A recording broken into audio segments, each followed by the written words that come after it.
সাম্য, মানবাধিকার, গণতন্ত্র, ধর্মীয় স্বাধীনতা ইত্যাদি।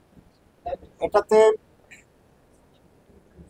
কমিউনিস্ট পার্টি এবং কয়েকটি বাম দল ছাড়া আর সকলেই ঐকমত্য পোষণ করেছে। পঞ্চম সংশোধনী যেটি আছে আমরা বলেছি সেটা থাকবে। পঞ্চদশ সংশোধনী যেটা আমলিগ করে সেটা বাতিল হয়ে যাবে এবং তার সাথে নতুন যে কয়েকটি শব্দ এটা সংযোজিত হবে। তো এই বিষয়ে আমরা অধিকাংশই একমত। এখানে মুসলিম মেজরিটি দেশ বাংলাদেশ, সুতরাং এই দেশের জনগণের সেন্টিমেন্ট হচ্ছে আল্লাহর উপরে বিশ্বাস এবং আস্থা, বিসমিল্লাহির রহিম, এগুলো আমাদের সবকে থাকবে। সে আলোকেই আজকে আমরা আমাদের মতটি সেটা দিয়েছি এবং আমরা মনে করেছি এটি সংযোজন করা অপরিহার্য। চূড়ান্ত সিদ্ধান্ত না হলেও হাউজের মত এর পক্ষে আছে। চূড়ান্তভাবে আরেকটি ড্রাফট তারা করবেন কমিশন এবং তখনই এটির উপরে পূর্ণাঙ্গ আলোচনা হবে। আবার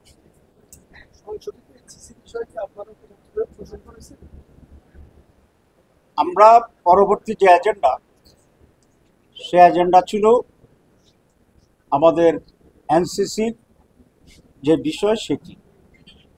প্রাথমিক যে প্রস্তাব করেছিল নির্বাচন কমিশন যে এটার নাম এনসিসি, ন্যাশনাল কনস্টিটিউশন কাউন্সিল, এক্ষেত্রে গতবার নামের ব্যাপারে বা নামের সাথে মর্মার্থের কিছুটা বিভ্রান্তি হতে পারে বলে অনেক আশঙ্কা করছিল। অনেকে এটা মত দিয়েছিল যে এনসিসি শুনতে একটি সুপ্রা কনস্টিটিউশনাল বডির মতো মনে হয়, সুতরাং নামটা একটু পরিবর্তন হওয়া দরকার। তো সেই হিসাবে আজকে কমিশন সংশোধিত একটা নাম দিয়েছে, সাংবিধানিক এবং সংবিধিবদ্ধকরণ সংস্থাগুলোর নিয়োগ সংস্থা, নিয়োগ কমিটি, নিয়োগ অথরিটি। এটা নিয়ে আজকে আলোচনা হয়েছে যে বাংলাদেশে যে সমস্ত সাংবিধানিক কমিটিগুলো আছে, যেমন ইলেকশন কমিশন আছে, পাবলিক সার্ভিস কমিশন আছে, দুদক আছে এবং আপনার পাবলিক অ্যাকাউন্টসের যারা আছে সেই সমস্ত কমিশন আছে, এই সব কিছুর জন্যে একটা সিনক্রোনাইজ বডি থাকে। কেউ কেউ বলেছেন এটা প্রধানমন্ত্রীর ক্ষমতা খর্ব করা হবে। আসলে বিষয়টি এরকম নয়, কারণ এই সমস্ত সংস্থার নিয়োগ আগেও কোনো প্রধানমন্ত্রীর মাধ্যমে হতো না। এটার জন্য একটা সার্চ কমিটি করা হইতো, সেই সার্চ কমিটির মাধ্যমে এগুলো নিয়োগ হতো। আগে ভিন্ন ভিন্ন সার্চ কমিটি ছিল এক একটি। বর্তমান প্রস্তাবে অনেক সার্চ কমিটি না করে একটা সেন্ট্রাল বডির প্রস্তাবনা করা হয়েছে, যেগুলো এসব নিয়োগগুলোকে দেখবেন এবং ফাইনালাইজ করবেন।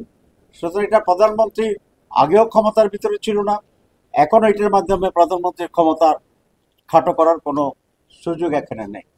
এখানে যে বডিটা প্রস্তাব করা হয়েছে সেখানে আগে প্রেসিডেন্ট এবং চিফ জাস্টিসকে ইনক্লুড করেই তারা এটা করেছিলেন। আমরা আমাদের রিটেন যে প্রস্তাব দিয়েছিলাম সেখানে আমরা বলেছিলাম যে যেহেতু রাষ্ট্রের প্রধান ব্যক্তি প্রেসিডেন্ট এবং জুডিশিয়ারির প্রধান ব্যক্তি চিফ জাস্টিস, সুতরাং তাদেরকে কমিটিতে না রেখে তাদেরকে এর আওতায় রাখা দরকার। কোনো ক্রাইসিস যাতে হয় যখন ওইখানে তাদের কাছে অ্যাড্রেস করা হয়। পরবর্তীতেও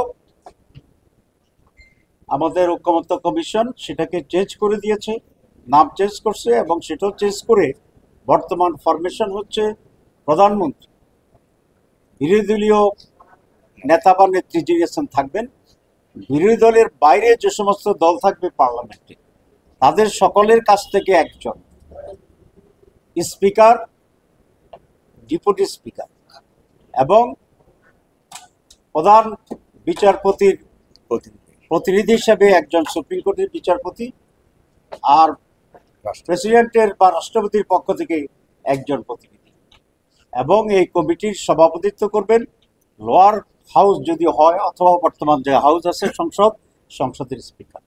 সুতরাং এই কমিশনের সাথে আমরা হাউজে যেটা দেখেছি একটু ইনকমপ্লিট আছে আলোচনা, বোধহয় একটি দল ছাড়া আর সকলেই এখন পর্যন্ত যে মত দিয়েছে তারা সকলেই একমত পোষণ করেছেন।